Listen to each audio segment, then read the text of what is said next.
What's up, folks? It's your girl, Marquita Woods, the Queen of Mortgages, here with another edition of What's Up Wednesday. This time is talking about something I normally shy away from because interest rates are going to be what they are. However, we've had so much knee-jerk reaction in our last quarter or our last couple of weeks here that I just wanted to come on here and drop some knowledge and kind of address where we really are in the market for anybody looking to buy or refinance or even sell a home today. So check this out. This is not a commitment to lend. This is for informational purposes only. You know, we got to throw that out there with all of the compliance and everything that's going on. So wanted to show you this 30-year fixed 3.97 in January 7th of last year. So now we're in January of this year. Well, February now because it's gone past and the rates have spiked up to 4.2520%. So really we're not that different from where we were last year at the same time.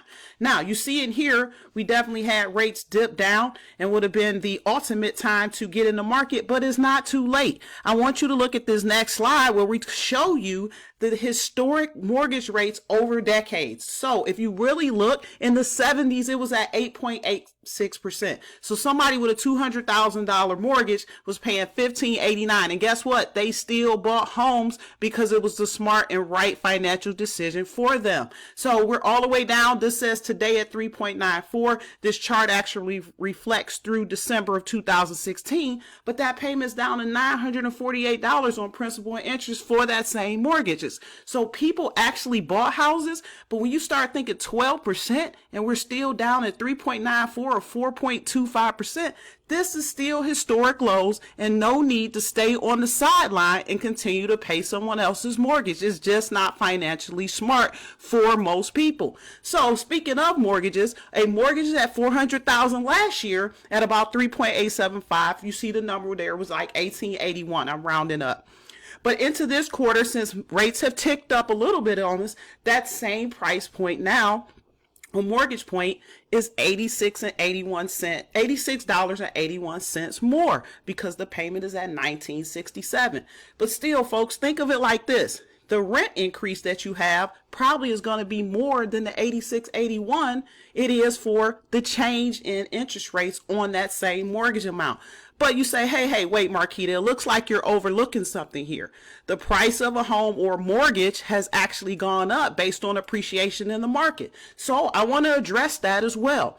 CoreLogic says we should have about a 5.3% increase in our sales prices.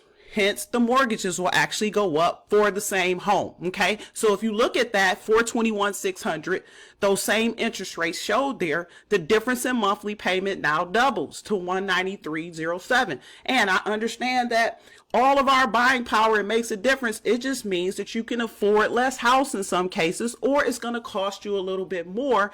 But if you look at the long haul for home ownership, it still makes sense to get into the market and stop sitting on the sidelines. One way to curb that is get out here and buy.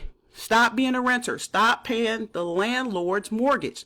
Okay, so next slide here even still talks about the fact that the rates will almost have to go up to 10% for it to equate to it being a better job, to a better deal to rent in many markets. Now, that is a very broad statement, but in the Washington, D.C. metro area, we live in a high-cost area, so I'm tending to lean towards the fact that this slide is correct.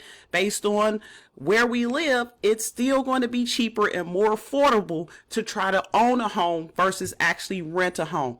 Another slide that I don't have on here that I just want to drop on you today, then I'm out, is the net worth of a homeowner is about 45 times that of a renter in the long haul. So think about it. Share this, tag this with people that you know should buy a home but are sitting on the sidelines for all the wrong reasons.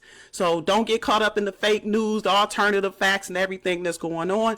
Always, if you have questions, you can hit your girl up at queenofmortgages.com. Signing out on another edition of What's Up Wednesday. Just a little bit different this time. Peace.